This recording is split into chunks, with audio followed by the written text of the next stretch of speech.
the City. What's going on, St. Louis City fans?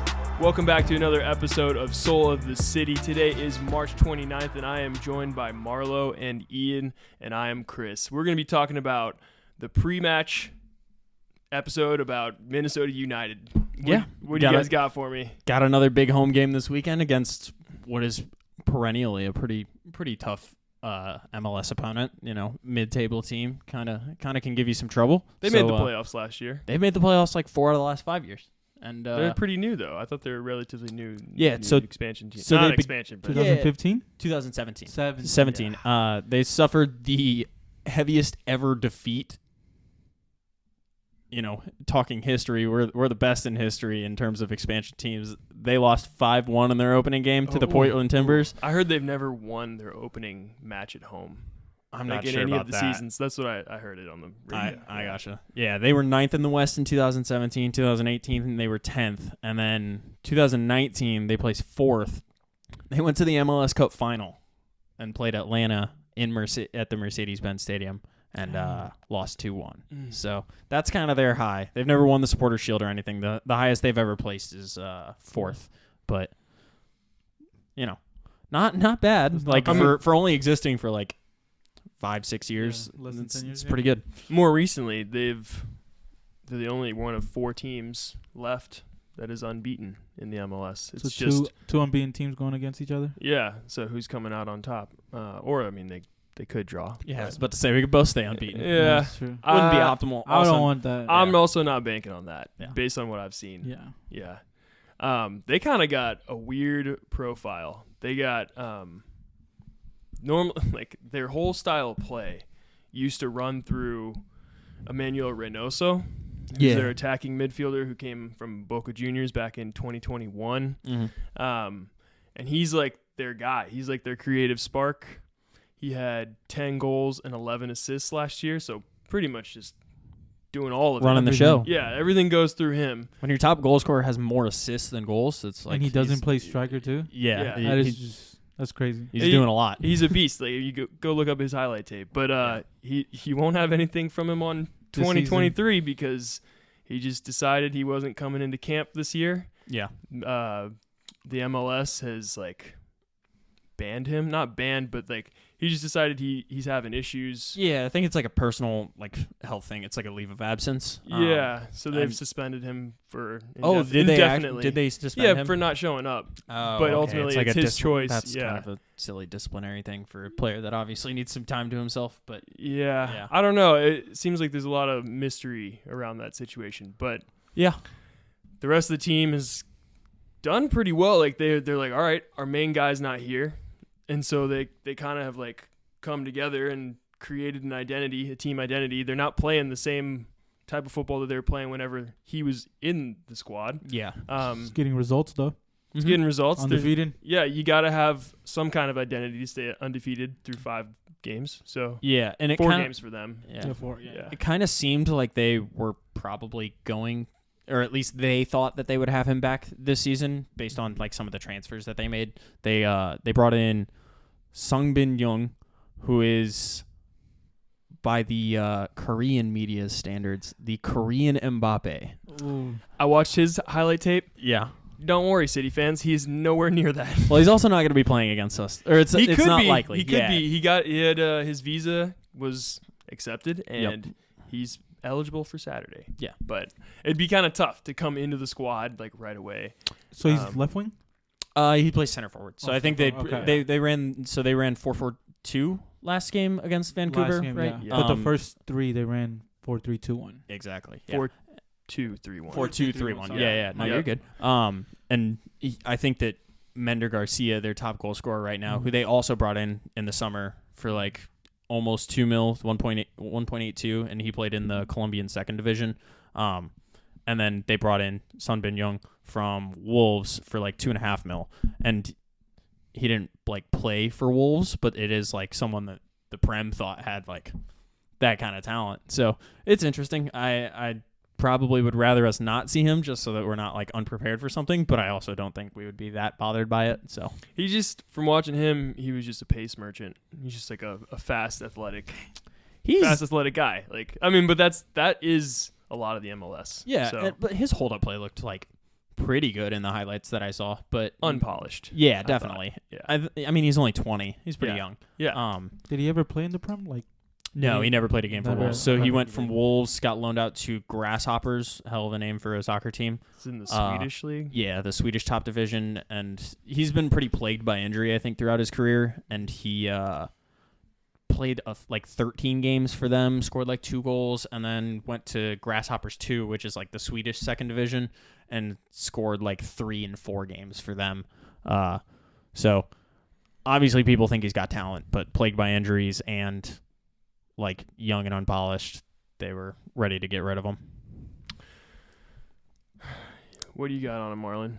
Well, so I don't know. I feel like everybody's if they're undefeated, yeah, but I don't think they're that, I don't know, scary. They haven't played anyone good, in my opinion. Like, they played Vancouver, who's in 11th. The only good team they played is FC Dallas, who's in 5th. But I just feel like there hasn't been a convincing win because, sorry. I was just looking at 14th is who they play in Colorado. 14th in the West. Like, and only. And Yeah. Mm-hmm. Like, that's not convincing. Yeah. We're beating But I think, Austin. We're beating San Jose. yeah, we're beating these like Portland, top back teams. to back Mhm. clean sheets away Yeah. and home. Like, Yeah. No, yeah, I agree. They, I was listening to one of their podcasts post win in Colorado, and that was actually their first time going to Colorado and getting all 3 points in 8 times of asking, which is, I mean, it's great for them, but obviously Colorado's not in that great of a state this year. The FC Dallas game, that one, was that the set piece game basically, or was that the New York Red Bulls game? Because I know New York Red Bulls is in like 11th, and both the goals in that game, which ended up being a draw, I think it was their season opener. no, FC Dallas was the season opener. Oh, okay, 1-0 gotcha. win. Yeah. And like that was their most convincing win. I feel like a clean sheet, and I think they scored from open play in that one. I can't exactly remember. But I thought we recently just found out how to watch full game highlights. Yeah. And so that's huge. that's a big move. So I've just been nonstop watching. I watched every single Minnesota game. Nice. And you just get a very intuitive sense for why they're successful. Mm-hmm. And I'm a Chelsea fan. I've watched them play under Mourinho for years. And I think that this is like the wish.com version of Mourinho ball. Some Mourinho ball. they do the Park the basics. bus? Yeah, they park the bus, but they just condense. low block. Yeah. I hate it. They condense really well, and then they try to expand quickly and counter. And I mean, it's kind of like they have to because they can't play through their star player anymore. Yeah, no way to like possess it and be creative off anything but a counterattack. And their manager Adrian Heath, he played for Everton for a long time, and so good football in mind. He knows what kind of situation they're in. It's a little bit dire. They don't have their star player. They want to get results, so he's going to play a low block, and it's effective. What's going to be weird though is how that matches up against City. Yeah, because statistically we profile like very similarly in terms of like possession and stuff, because we want to like just give you the ball and press it. Yeah, and make you mess up. They just want to like let you pass it like in an arch around the 18 for like an hour and like call it a game. Yeah, so I was looking at like from all the games that I watched with Minnesota, like that Minnesota's played. Their game against Red Bulls, in my head, was going to be the most comparable because Red Bulls plays that high press style. I don't think they play it as effectively as St. Louis is right now, but it would have been the most comparable. The only problem with that is that whole game was an absolute wash because it was under like a foot of snow. Yeah, there's so much snow on the field in Minnesota that it was like, and it was odd too. Like they had the boxes like cleared. But then they had nothing else. Was most cleared, of the rest of the field was like covered in snow. Mm-hmm. And I was like, well, it's tough to really do any analysis on this. You can see like in the Dallas game, Minnesota had 68% possession. They won that game. In the Colorado game, they had 39% possession. Oh, Dallas had 68%. Sorry. Okay. So I was about to say. opposite. Okay. So Minnesota didn't have very much possession. Yeah. Colorado had Minnesota had 39% possession versus Colorado, and then 37% versus Vancouver. So they're very much just like pack it in, don't allow any goals, stay in front. Mm-hmm. The only exception was that Red Bulls game, and I can't tell if it's because they were playing against the high press or if it's mainly because of the snow. It was just like a cluster. Yeah, I feel like the snow would be the deciding factor. Yeah, the ball's just kind of like knocking around. Yeah. You never really get like that much control over it. Yeah. Yeah, that explains their 41% possession stat over the course of the year thus far. And only 37. 5 goals Yeah. this whole season. Yeah. Well, we have 15. Yeah. Like, that's... Yeah, well, we take 15 shots a game to their like 9, and we only like possess the ball 2% more than them. So like, you can see that they're not doing anything but countering. Yeah. Yeah. But I mean, from what I've seen, like their chances when they do get the ball back and they do counter, it can be dangerous. Like I'm a little bit worried with our high press style, we're gonna get caught too much in their like final third, and then they hit us on the break. Mm-hmm.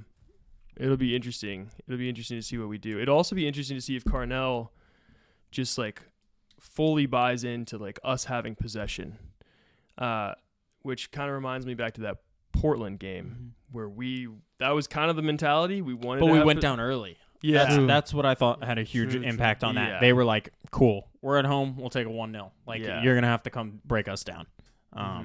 Which, I don't know, we're going to be at home. I think they're going to be rattled, so I'll like... That's what I'm saying. I feel like if they're playing that low block and we come out fast because our fans are going to be behind us and all, like, I wouldn't want to play a low block against us. It's all they have. Yeah, especially if we do end up in a 4-4-2 scenario where we have Giacchini and Klaus playing as like strikers, like that's some serious like physical presence in the box to like go up against. Yeah. I don't really think you would want to defend a bunch of crosses from that, but we'll see. I think they'll likely line up that way. You think we'll play a 4-4-2 at home? Yeah, I think so. I hope so. I mean, it didn't look good in the first half against RSL, but it's also different being at home. And every time we've started a game at home, and now there's like more evidence to the fact that he wants to move it to that 4-4-2, and maybe it just didn't pan out that well at the beginning of that game. I think we'll still run it. I think it makes sense going up against the low block. For sure. You would want more attackers like in the box. Spread the pitch. Get some width. Yeah. Get some width.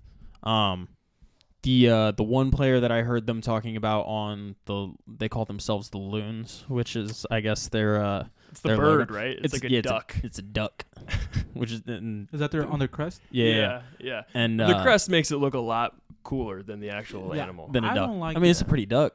The crest has a star on it for the North Star. Yeah, but do they not understand what a star means? That's like what Americans don't get. I don't like that because like you got to earn it. I saw it and I was like, wait, they won an MLS Cup, but they haven't. I don't like it. Yeah. I feel like nah. It's a bad look. It's almost like claiming that you're the soccer capital without like any backing. Almost. I wouldn't say it's as bad. It's just makes it look like you have a fake trophy. I don't think they trademarked MLS Cup champions or anything. So like they're probably cool. Yeah.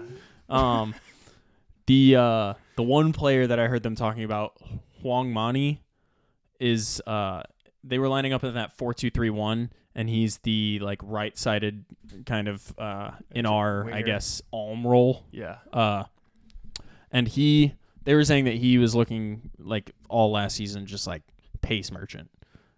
Which I guess played well with Reynoso, like just get that dude to take off, play it into him. Send him in. And they were saying that he's looking a little more, I guess, in tune with the league and able to use his feet a little better this year. And I saw in a few highlights that he was definitely cooking some people. So he's one to watch for sure. But I think that I'm not that worried with Nelson. He hasn't been troubled by like some of the league's best in like Espinoza. So I'm not that worried about it. Our defense is like the most solid. It's pretty solid, yeah. I guess I don't know if Huber will play because he was just on international break. Yeah. And which he just got his first cap for Canada. Yeah. Congratulations, Kyle Hebert. 4-1-0 win against my mother's home country. Sad. Hurts. It hurts, but I'm happy for him. Yeah, absolutely. I think only playing 28 minutes, he should be good to go come Saturday. 60-second? Yeah. Yeah, I think he'll be ready to go. Miguel Perez still on He played for the U.S. men's national team U19 in Argentina. Yeah. in Argentina. They played friendly against Racing Club, and he scored. So Nice. Good for him. Carnell said in the press conference that he did like a recoup day today on a bike, and he's like, I think he's probably going to be ready to go. Like, I think he'll be an option for Saturday. Blom Still out. Yeah. I don't think he'll start. They're working him back in. Yeah, fitness is still not there, but he did like show up last game and play. Like, didn't he get subbed in? Yeah, he got subbed on against Salt Lake and played like 20 or 30 minutes or something like that. I don't think he's ready to. They made it sound like he's not match ready to start. You know? Similar to the Ostrak situation, where after the game they were like, he's working back into it. Yeah, Ostrak could definitely start this upcoming game. Yeah, but the game prior to last, he didn't start and came on halfway through, or a little more than halfway through. Alm also left training because he had like a knee issue, and then Jake Nervinsky. I think it was a knock against. Yeah, Real Salt Lake. Mm-hmm. Jake Nervinsky had a tight back, so he didn't train today. But I think we definitely want him back in. Yeah. I mean, in terms of keeping us like the same back line, like it's obviously working. Please don't break it.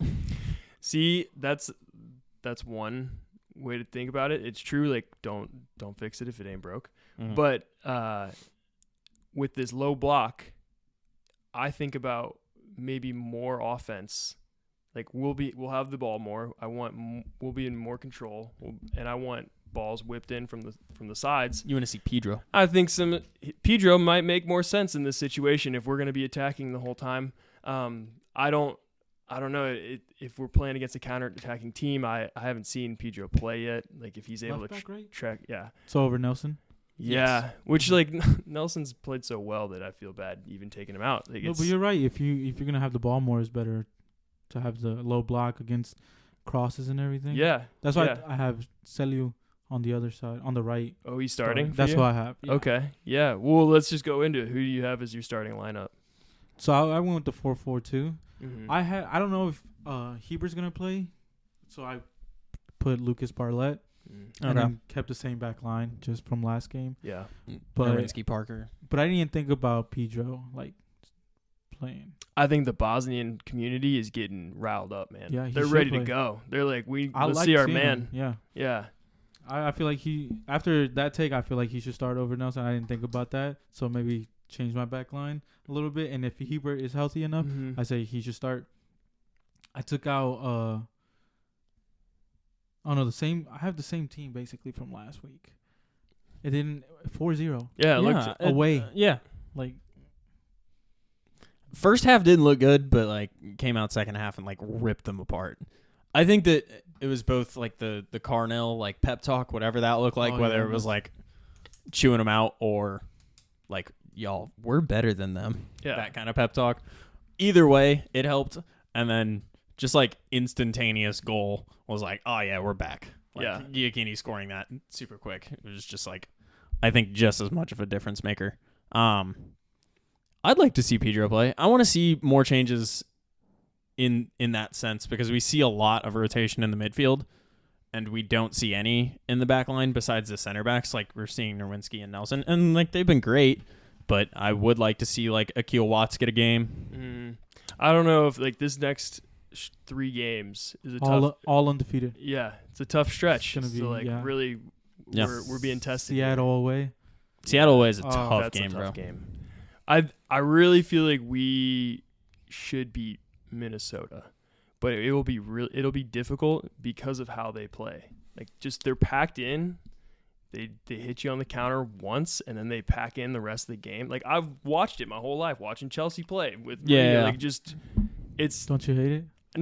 Say the truth. I like it when it's my team that's winning. But that's not entertaining to watch. No. As a soccer fan, as a football fan, you don't want to watch that. It's kind of entertaining to watch the other team. Like if that is what Minnesota does, then we will get to watch 30 shots get ripped. Yeah. By St. Louis City that whole game, and that will be really fun. It'll just be like shooting. It'll be target practice. But not if they just get blocked before they even get to the goal. Yeah, dude, we need to see Lewin on his bullshit with the like free kicks and like long shots. Yeah, like he needs to be on point if that's going to be the name of the game. And so that's why Because if I'm like, all right, if we're going to beat this low block, and that's really what's happening, we're in control, put Pedro out play him at left back. Whip balls into Leuven. Whip balls into Klaus. Gio. Mm-hmm.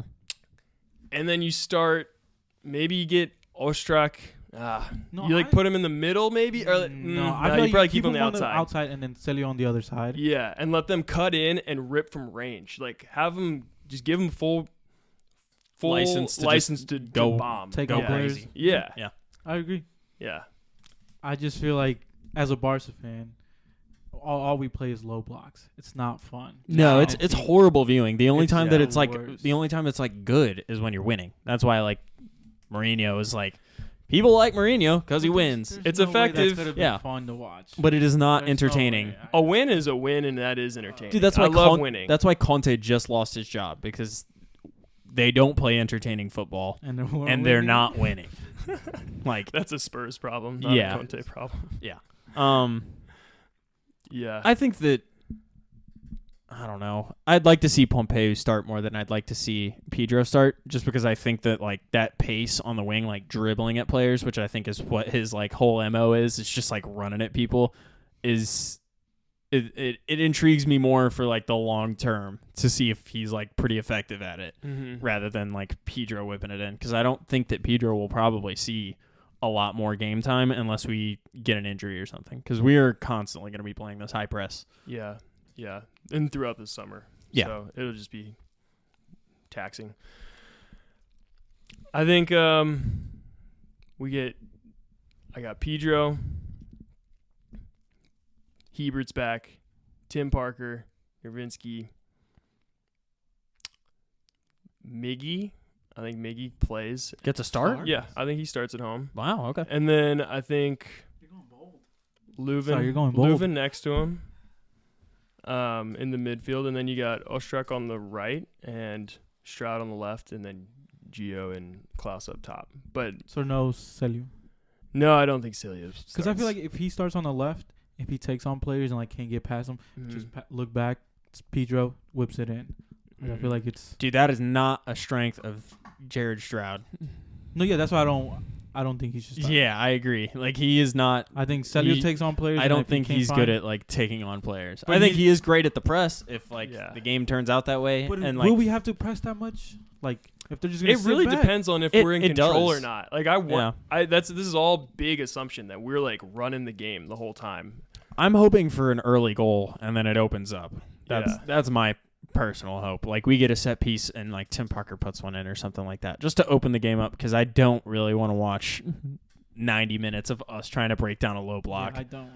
It is I think not our fans are entertaining. gonna be behind us though. No, for sure. Come out. That's why I think they'll be rattled, and like the defense will not be as cohesive as it has been throughout their first like stretch of games. Because I don't think there's anywhere in the MLS right now that's harder to play than St. Louis. I don't think there's anyone that would probably disagree. Yeah, Like, I think even like we're biased because we're St. Louis fans. I mean, but yeah, but like, unbiased take probably still the case. yeah, where else is harder? Like, I mean, don't get me wrong, Seattle probably pretty difficult. Like, we'll see that We'll soon. see. Yeah. And that's like partially on the weather, partially on the fans. We already went and played in Portland. That's like weather and fans. They've got like a good supporter And section. we won. Yeah, and won. Other than that, like LAFC has trouble selling tickets. Like they're having like a strike. There's like a strike going on with their supporters section. That's why there's nobody. Yeah. Okay. Well, still makes it easy to play there. Yeah, it's true. You know. It's true. I just think that people come here and they get rattled. Yeah, absolutely. Those Imagine- lights turn red. Like the last week when it was super cold and it was still a packed stadium. Yeah. Like, you can't come in and just be like, oh Yeah, we got this. nah. Yeah. I'm ready to block shots for an hour and a half. Does not sound like fun. That's what Minnesota does. It's like their MO. That's Yeah. all they can do. What do you guys think is your score prediction, and who's on the score sheet? 3-0. 3-0. Who is it? Gio again. It's my boy. Yeah. Klaus looks like he won't stop scoring. Yep. I'll give him a double though. Klaus another Class a double. double? Dang. Yeah. So that would is be how many back-to-back goals? doubles. How many goals in 6 games? 7. Jeez. Out of the. Dang, that's crazy. Well, he had 2 last game. Yeah. Which Another handout. unpopular But opinion, I know this is way off topic, but I think Gio's goal was harder than Klaus's volley. I wanted this to come up. I agree because it's like a first-time finish on his weak foot. On a corner, like it's whipped in ball. it bounces a lot of before pace. you hit it. Yeah. On his left Keeping foot. it low. It's just better. They're both Yeah. great goals. No, yeah, and don't get me and wrong. also, this is on topic. João Klaus won goal of the week for the MLS with that goal. Deserved. Yeah, I Absolutely. agree. It's a great volley. But because I it was think so Gio's calculated. is better, so that should have won goal. I agree. It doesn't look as good though. That's the thing. Like, no, just like pure aesthetic. Like, No, I would rather score João Klaus's goal. Yeah, from outside the 18, just like a side foot volley, just nestled to the right corner. Oh my God, it's just It was picturesque. I don't too know. nice. I just love bias, I guess. Yeah. I like Gio a little better. I don't yeah. know. I'll die saying he's the best player on our team, man. Facts. Yeah. Facts. I think he's technically the best player on the team. Facts. And he will Preach. start and score this game. Preach. To get back to the score predictions. I got Gio with one. Let's give Lewin a goal this game and Klaus another one. And then my score prediction is 3-1 because I think we will come out and score early, which will open it up a bit, which is why we'll get 3. But I think they might get 1 back on the counter. I say I'm gonna keep with the clean sheet run that we've had going on, and just watching Minnesota play. Yeah, they'll get some counterattacks, but nothing that our defense can't handle. Or Big Berkey. Yeah, or Berkey. Like that He game had some- last week? Yeah, Oh some yeah, massive he saves. earned that. He earned that clean sheet. I will say their attacking play is pretty uninspiring. That's for sure. So I'm not scared. They don't I got really, their. For being undefeated, I'm not scared whatsoever. I'm not scared for this game. Yeah, Okay, yeah. We'll talk next week. Wait on that one. Yeah. I would say 3-1 as well. Okay. That's a good scoreline. Yeah. Yeah. I just think we'll come out early and they'll be a little rattled and we'll be on their heels. Heck yeah. Stay undefeated. Dude, yeah. Top of the league. 6. And then guess what game we have for number 7 to tie the record with Sporting KC for the best start. Yeah. It's LA Galaxy and Sporting share that record of 7 games undefeated. And then if we were to go 8, We'd be the we'd best be clear ever. at the top. But we got to go play Seattle in And their building. Cincy Yeah. would be 8. Yeah, since it would Yeah. be 8. I'd like to silence Jordan Morris and Oh God, that'd be so nice. and make And history. Sporting, even more. Yeah. It's not even fun. Like trying to beef with Sporting now. I know, man. I not did see a stat where we had more turnovers in the final third. They had both of us had the same similar amount of turnovers in the final third, and they were just not able to convert and we have been. So I don't know what that says about the team. Maybe they're just they're buns at shooting. I don't know. they don't have it. Yeah, I mean, I think we've got a lot of talent on our roster comparative to a lot of other MLS teams, which Yeah. is not that surprising with the kind of management that we have. Yeah. But yeah, it'd be fun to make history in Seattle and then in Cincy. But well, one game at a time. One game at a time for sure. You guys have anything else on this pregame? Come hang out with us tomorrow at in Clayton at It's the Let's Talk Soccer event. Mm-hmm. Yeah, Riley shouted it out last episode, and it's all over our social medias. So, all right, we'll tap in with us for the street interviews that are going to be going on. 5 to 7. We'll be outside event. on the Lou Fuse Plaza, right there on the corner by Maggie O'Brien's. Come say what's up and get an interview with us. Yeah, show us your first touch. Yeah. See if you got techers. All right, we'll see you next time. See ya. Thank you for watching this episode of Soul of the City, brought to you by First Touch Media and Anchor FM. Make sure to check us out on YouTube at First Touch Media, and all of our socials are at First Touch 314. Thank you for watching.